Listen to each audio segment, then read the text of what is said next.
ঐ অঁ তই এটা কথা ভাবিছনে কি বা এতিয়াতো আমি নিজৰ মা দেউতাই মানে ইনকামে চলি আছোঁ পিছত তই আমি এখন ঘৰ নিজে চলাব লাগিব তাকে কথাটো ময়ো নভবা নহয় কিন্তু ধেৎ তেৰি এইবোৰ কথা ভাবিলে মাথা চাথা বেয়া হৈ যায় কিন্তু দেই কি হ'লেও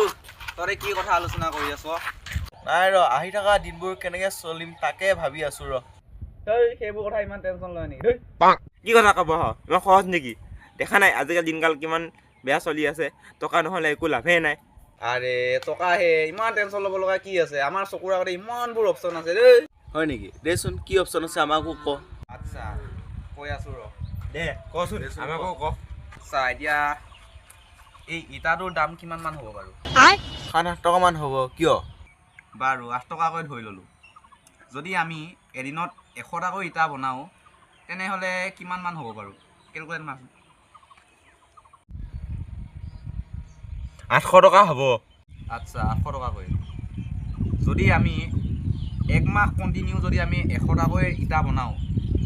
1 মাহত কিমানমান হ'ব বাৰু দেচোন ক 24,000 দেখিলি নে যদি আমি 1 মাহত 24,000কৈ টকা ইনকম কৰিব পাৰোঁ তেতিয়া ইমান ভাবিব লগা কি আছে ইয়াত কচোন তহঁতে হয় দিয়া কথাটো বাৰু ঠিকেই কৈছ আমিতো ইটা বনাবলৈ বহুত বস্তুৰ প্ৰয়োজন হ'ব আৰু ইটা ভাটাও লাগিব আমি সেইবোৰ কেনেকৈ কৰিম সেইবোৰ বনাবৰ কাৰণে টকা লাগিব